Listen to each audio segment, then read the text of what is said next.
नमस्कार, मैं हूं आपके साथ गौरव राजेंद्र। बुलेटिन की शुरुआत करते हैं। बिहार में विधानसभा चुनाव के दूसरे और अंतिम चरण का मतदान है। 14 नवंबर को मतगणना होगी। पहले चरण का मतदान 6 नवंबर को हुआ था, जिसमें रिकॉर्ड 65.8% मतदान दर्ज किया गया था। तो वहीं दूसरे चरण की अगर बात की जाए तो इसमें 20 जिलों की 122 विधानसभा सीटों पर मतदान है। इनमें पश्चिमी चंपारण, पूर्वी चंपारण, सीतामढ़ी, शिव बिहार, मधुबनी, सुपौल, अररिया, किशनगंज, पूर्णिया, कटिहार के साथ साथ भागलपुर, बांका, जमुई, नवादा, गया, औरंगाबाद, जहानाबाद, अरवल, कैमूर और रोहतास शामिल हैं। इस चरण में कुल 1302 उम्मीदवार मैदान में हैं, जिनमें 1165 पुरुष, 136 महिलाएं और एक तृतीय लिंग प्रत्याशी शामिल है। वहीं 3.70 करोड़ से अधिक मतदाता अपने मताधिकार का इस्तेमाल करेंगे।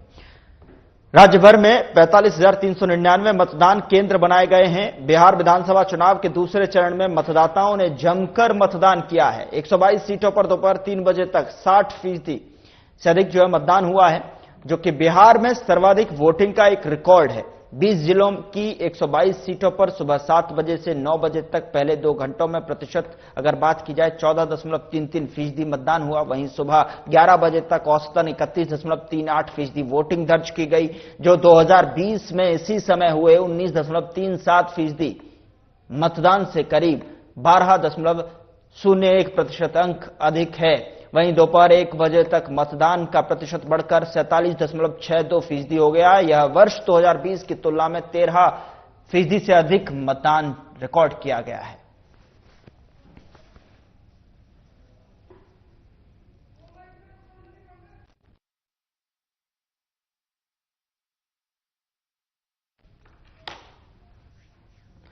इस पर बातचीत करने के लिए हमारे साथ फोन लाइन पर doctor Anjani Pandey, bureau chief, हमारे साथ बिहार से जुड़ रहे हैं। बहुत स्वागत है सर आपका। और सबसे पहला सवाल कि आज के मतदान की अगर बात की जाए, जो रिकॉर्ड तोड़ वोटिंग, बंपर वोटिंग कह सकते हैं, जो यहां पर रिकॉर्ड दर्ज की जा रही है, उसको देखते हुए क्या कहना चाहेंगे आप? किस तरीके की स्थिति, चूंकि इससे पहले लगातार, अब इस बार क्या इसका इजाफा इसी वजह से है क्योंकि अब जनता अवेयर हो चुकी है? देखिए, वोटिंग प्रतिशत वो लगातार बढ़ा है। पहले चरण से भी देखें तो पहले चरण से भी ज्यादा इस दूसरी चरण में वह वोटिंग हुई है। यदि 3 बजे तक कहीं आंकड़ा देखें तो लगभग 14% वो पिछले बार से, यानी 2020 से ज्यादा था। और पहले चरण में जहां देखें तो पहले चरण में 64%, लगभग 65% था वो मतदान हुआ था 6 बजे तक के लिए, जो आंकड़े आए थे। अभी अंतिम आंकड़ा वो नहीं आ पाया है, जिसकी वजह से अभी यदि 3 बजे का ही यदि गणना करें तो 60% से ज्यादा वो 3 बजे तक का ही है। तो निश्चित रूप से 10 से 12% इजाफा और भी हो सकता है, जब तक 6 बजे का आंकड़ा लोगों के सामने आएगा। तो देर के बाद वो चुनाव आयोग इसके बारे में डिटेल जानकारी देगी और तब यह पता चल पाएगा कि जो वोटिंग हुई है वो कितना प्रतिशत हुआ है। लेकिन जिस तरीके से लगातार पहले 2 घंटे की बात करें, उसके बाद 4 घंटे की बात करें, जो प्रतिशत बढ़ा है वह निश्चित रूप से लोकतंत्र की मजबूती के लिए वो काफी महत्वपूर्ण माना जा रहा है। और अब यह देखने वाली कई ऐसी जगह हैं जहां पर हल्की फुल्की झड़पें भी हुई हैं, चाहे वो जहानाबाद चले, अरवल चले, लेकिन उसके बावजूद वो शांतिपूर्ण मतदान हुआ है। और जो मतदाता है वो बढ़ चढ़ कर हिस्सा लिए हैं और यही बताता है कि जो वोट प्रतिशत है वो पहले चरण से भी ज्यादा इस साल वो वोट प्रतिशत वो होने जा रहा है। तो जो मतदाता काफी उत्साहित दिखे। सुबह से ही लंबी लंबी कतारें, लंबी लंबी लाइनें वो लगी हुई थी और जो मतदाता थे उन्होंने खुलकर अपने मताधिकार का प्रयोग किया, जिसकी वजह से ही जो आंकड़ा है वो आंकड़ा दिखा रहा है कि जो वोट प्रतिशत है वो कितना बढ़ा है पिछले चुनावों की वजह से भी। और पहले चरण से दूसरे चरण की बात यदि करें तब भी काफी प्रतिशत वो बढ़ा है। जी बिल्कुल, अगर देखा जाए तो इस बार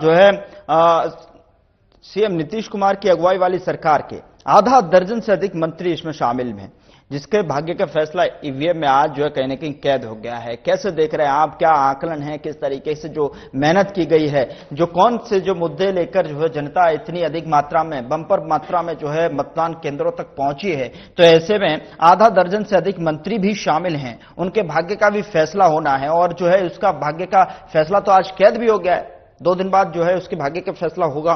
14 तारीख में इसमें रिजल्ट सामने निकल कर आएंगे। डॉक्टर अंजनी। कई मंत्री हैं, उन मंत्रियों की भी किस्मत जो है वो आज ईवीएम में मतदाताओं ने जो है वो बंद कर दी है, जिसमें विजेंद्र यादव हैं, शीला मंडल हैं, नीतीश मिश्रा हैं। ये सभी मंत्रियों के भाग्य का फैसला जो है वो जनता ने आज जो है वो ईवीएम में कैद कर दिया है और 14 नवंबर को मतों की गिनती होगी तब वो परिणाम सामने आएगा। लेकिन जिस तरह से जो एनडीए की बात कही आपने, तो एनडीए जो है उसने जो विकास के कार्य किए हैं पिछले 20 वर्षों में, उस विकास के कार्यों को लेकर जो है वह एनडीए जो है वह जनता के सामने आई है और साथ साथ कई ऐसी योजनाएं जो है, नई योजनाएं जो है, उन योजनाओं को भी जो है वो एनडीए सरकार ने लाया है, जिसकी वजह से वो देख रहे हैं कि जो जनता है, उन जनता का मत जो है वो एनडीए सरकार को मिलने जा रहा है, ऐसा एनडीए नेताओं का मानना है। वहीं दूसरी तरफ देखें तो जो महागठबंधन है, वह महागठबंधन जो है वह भी अपनी कई योजनाओं को लेकर के, चाहे वह सामाजिक पेंशन या महिला को पेंशन देने की बात हो, युवाओं को रोजगार देने की बात हो, इन सभी मुद्दों को लेकर जो है वह महागठबंधन जो है वह इस बार चुनाव में आया है और चुनाव में जो वायदे किए गए थे, उन वायदों को लेकर के जो महागठबंधन है वह उसका मानना है कि जो प्रतिशत बढ़ा है वो उसकी ओर जा रहा है। तो सभी के अपने अपने दावे हैं, चाहे वो एनडीए की बात करें या फिर महागठबंधन की बात करें, सभी के दावे हैं कि जो वोट प्रतिशत बढ़ा है वो वोट प्रतिशत उनको लेकर के ही बढ़ा है और यह मत जो है वह उन्हें ही गया है। लेकिन यदि देखें तो कई जगहों पर जो है वो मतदान काफी शांतिपूर्ण संपन्न हुआ है, मतदाताओं में उत्साह देखने को मिला है और काफी उत्साह के साथ खास करके जो महिलाएं हैं या फर्स्ट टाइम वोटर्स हैं, उनमें काफी उत्साह देखा गया और उन्होंने जमकर जो है वो वोटिंग की है। अब वोट प्रतिशत जो बढ़ा है वो इनकी वजह से ही बढ़ा है, क्योंकि एक तो इस बात कहे तो चूंकि छठ पर्व था, दिवाली था, तो बहुत सारे जो प्रवासी बिहारी हैं वो भी यहाँ आए हुए थे और इस चुनाव को लेकर के उन्होंने जो है वह रुक करके मतदान किया है। तो यह भी एक कारण है जिससे वोट प्रतिशत जो है वो बढ़ा है। साथ ही साथ जो चुनाव आयोग है उसने भी कई जगहों पर कई तरह से जागरूकता अभियान चलाया है, मतदाताओं को जागरूक किया है वोट के लिए, जिसकी वजह से इतना प्रतिशत जो है वो बढ़ पाया है। जब एनडीए की बात कर रहे हैं तो एनडीए में अगर देखा जाए तो एनडीए में सबसे ज्यादा बीजेपी 53 सीटों पर चुनाव लड़ रही है। और तो वहीं सवाल अगर देखा जाए तो एनडीए की तरफ से जो बीजेपी, तो वहीं दूसरी तरफ महागठबंधन की ओर से आरजेडी की साख जो है दांव पर लगी है क्या? निश्चित रूप से सबकी दांव, चाहे वो एनडीए की बात करें या फिर महागठबंधन में आरजेडी की बात करें, सबकी दांव जो है वो सबकी दांव जो है वो लगी हुई है। और जो एनडीए की बात करें तो कई ऐसे नेता हैं, कई ऐसे मंत्री हैं जो इस बार चुनाव में जो है वो किस्मत आजमा रहे हैं और प्रधानमंत्री से लेकर के स्टार प्रचारक तक जो है वो इस चुनाव में चुनावी सभाओं के जरिए जो है वो मतदाताओं को विकास के नाम पर जो 2 दशक से भी कहें तो जो सरकार चल रही है उसकी जो योजनाएं हैं, उसका जो विकास का रोड मैप है और जो संकल्प पत्र आया था जिसमें कि विकास की बात कही गई थी और संकल्प पत्र में बजाबता रोड मैप 2025 से 30 तक के जो रोड मैप थे उस रोड मैप की चर्चा की गई और जिसके आधार पर एनडीए के नेताओं ने, एनडीए ने जो है वो मतदाताओं से उनके प्रति जो है वो वोट देने की अपील की थी। तो कई ऐसे वजह हैं जिस वजह से यदि देखा जाए तो वोट प्रतिशत जो है वो बढ़ा है। और यदि अगर पर्टिकुलर किसी क्षेत्र की अगर बात की जाए डॉक्टर अंजनी, जैसे आप लगातार धरातल पर जनता के बीच में रिपोर्ट्स करते रहे हैं, लोगों से वहां की जो उनकी जो समस्याएं हैं वहां आपने बहुत करीब से जो है इस चुनाव को देखा है, कवर किया है, वहां पर आपने लोगों से भी बात की है कि उनके मन को टटोलने की कोशिश की, जनता किन मुद्दों पर जो है इस बार जा रही है, अपने अपने एरिया, अपने अपने क्षेत्र में कौन से जो है चेहरे को जो है सबसे अधिक जो है चाहती हुई नजर आ रही है। लेकिन पश्चिमी चंपारण की अगर बात की जाए तो 5 बजे तक 69% से अधिक मतदान, पूर्वी चंपारण की अगर बात की जाए तो उसमें 69.31% से अधिक मतदान यहां पर हुआ है। वहीं सीहोर, सीतामढ़ी, मधुबनी, ये वो क्षेत्र हैं, ये वो जो जगह है जहां पर 60 से ऊपर जो मतदान रिकॉर्ड किया गया है। तो इनको जो मतदान इतना बड़ी संख्या में, इतने बड़े परसेंटेज में जो प्राप्त हुआ है इन जगहों पर, इन क्षेत्रों में, तो उसको लेकर क्या वजह आप देख पा रहे हैं? देखिए, चाहे वो चंपारण की बात करें, पश्चिमी चंपारण, पूर्वी चंपारण या मधुबनी या सीतामढ़ी या शिवहर की बात करें, इन सभी जगहों पर जो मतदाता है, चूंकि यह बीजेपी का यह इलाका जो है वो गढ़ माना जा रहा था, चंपारण हो, पूर्वी चंपारण हो या पश्चिमी चंपारण हो, मधुबनी का जो इलाका है वहां पर भी जो है बीजेपी पिछली बार जो है वो जीत हासिल की थी। इस बार भी जो है वो बीजेपी को उम्मीद है, यानी एनडीए को उम्मीद है कि ज्यादा से ज्यादा उसके उम्मीदवार जो है वो जीत करके आएंगे, क्योंकि उनका मानना था कि जो विकास कार्य किए गए हैं उन विकास के मुद्दों पर जनता जो है वह उन्हें वोट करेगी। और जब मैं भी इस क्षेत्र में गया था, लोगों से जब राय उनकी जानने की कोशिश की, तो कई ऐसे मतदाता थे जिन्होंने कहा कि वोट जो है वो विकास के नाम पर दिया जाएगा, क्योंकि विकास सरकार जो है वो कर रही है और ये दिख रहा है। और वही कई जगह ऐसे थे जहां पर मतदाताओं ने, या कहे तो जो वहां की जनता थी, उन जनता ने कहा कि नहीं, परिवर्तन को लेकर के जो है वह यहाँ पर वोट जो है वो डाले जाएंगे, चाहे वह स्थानीय विधायक के परिवर्तन की बात हो या फिर सरकार बदलने की बात हो। तो कई जगहों पर, और खास करके कई ऐसे जगह थे, कई ऐसे इलाके थे जहां पर वोट बहिष्कार भी किया गया। और यदि नवादा की बात करें तो नवादा के दनिया गांव है, जिस दनिया गांव में पहली बार लोगों ने जो है वो वोट दिया है, क्योंकि वो झारखंड से लगा हुआ इलाका है और वो नक्सल इलाका, प्रभावित इलाका माना जाता है। तो दूर इलाके थे, लेकिन वहां पर भी लोगों ने जो है वो पहली बार वोट कास्ट किया है, मतदान किया है। तो लोगों के लिए जो है वो काफी कहें तो उत्साहवर्धक था, क्योंकि पहली बार वो वोट दे रहे थे। कई ऐसी जगह थी, जगहों पर जो है वह झड़प भी हुई। 57% से अधिक जो है मतदान नवादा में भी हुआ है। नवादा हुआ 57%। अगर जो हमने अभी जो है ये 60 से ऊपर जो फीसदी का मतदान यहां पर हुआ है उन क्षेत्र की बात की, अब 70% की बात कर लेते हैं। किशनगंज और पूर्णिया, कटिहार और ये जो ये एरिया है वो जो कहीं ना कहीं 76, 73, 75 से ऊपर तक जो है मतदान इन्होंने जो है ये आंकड़ा जो इन्होंने जो बढ़त बनाई है अपने रिकॉर्ड में, वो यहां पर क्या दर्शाता है? क्या विकास को यहां पर सर्वोपरि रखते हुए जनता ने जो है बटन दबाया है, या फिर जो है बदलाव की भावना से जो है 76 से अधिक जो है 70 से ऊपर जो है आंकड़ा क्रॉस कर दिया मतदाताओं ने? डॉक्टर अंजनी। सीमांचल के इलाके में बीजेपी मजबूत होती दिख रही है, क्योंकि जिस तरीके से दिल्ली में बम ब्लास्ट हुआ, कल बड़ा ब्लास्ट हुआ है, उसको लेकर के कहें तो बीजेपी वहां पर थोड़ा स्ट्रांग दिख रही है। क्योंकि जो आम जनता है, आम जनता का मानना है कि सरकार, एनडीए की सरकार यदि होगी तो सुरक्षा उन्हें मिलेगा, महिलाओं को सुरक्षा मिलेगा, और इस विकास को लेकर के भी लोगों ने जो है वो मत किया है। तो जो एनडीए का जो इलाका है, मतलब तो कहे तो जो सीमांचल के इलाके, उस सीमांचल के इलाके में एनडीए मजबूत होती दिख रही है इस बार। ठीक है। अगर महागठबंधन की बात की जाए तो महागठबंधन की तरफ से आरजेडी के सबसे ज्यादा 71 सीट पर उम्मीदवार इस दूसरे चरण में जो है चुनावी मैदान में है, तो वहीं कांग्रेस 37 सीट पर किस्मत आजमा रही है। मुकेश सहनी की पार्टी अगर बात की जाए तो बीआईपी खुद जो है 7 सीट पर किस्मत आजमा रही है इसमें, जो कि मुकेश सहनी खुद जो है डिप्टी सीएम के उम्मीदवार हैं। डिप्टी सीएम के महागठबंधन की ओर से उन्हें जो है ये बड़ा चेहरे के रूप में देखा जा रहा है, जो आज दूसरे चरण में जो है ये किस्मत आजमा रहा है। तो वहीं प्रशांत किशोर, जो बड़े चाणक्य कहा जाता है, राजनीतिक सलाहकार के रूप में उन्होंने जो है काम किया, और इस बार जो है चुनाव की अगर बात की जाए तो 120 सीटों पर मैदान में है दूसरे चरण में। ये महागठबंधन की जो है तरफ से अगर एनालिसिस किया जाए तो आपकी तरफ से किस तरीके की जो रिपोर्ट्स हैं वो किस तरीके से जो है समीकरण दिखाई दे रहे हैं? डॉक्टर अंजनी। महागठबंधन की यदि बात करें तो सीमांचल का इलाका है, मुस्लिम बहुल इलाका है, तो वहां पर जो है वो महागठबंधन को बढ़त मिल सकती है। जो सीमांचल के इलाके हैं, चाहे वो किशनगंज, अररिया की बात करें, लेकिन इस बार जो है वो एनडीए का वहां पर बढ़त देखने को मिल रहा है। तो ये इलाका जो था वो पहले महागठबंधन के क्षेत्र में माना जाता था, क्योंकि मुस्लिम बहुत इलाके हैं और लगभग 60% से ज्यादा कई ऐसे क्षेत्र हैं, चाहे वो किशनगंज की बात करें के बाद, जहाँ पर मुस्लिम आबादी जो है वो ज्यादा है। तो इसको लेकर के जो है वह, लेकिन वहीं दूसरी ओर देखे तो एमआईएम जो है, एआईएमआईएम ओवैसी की जो पार्टी है, वह भी महागठबंधन को कहीं ना कहीं नुकसान पहुंचाती दिख रही, क्योंकि पिछले बार चुनाव में 5 सीटें वह सीमांचल के इलाके से जो है वो इस पार्टी को मिला था।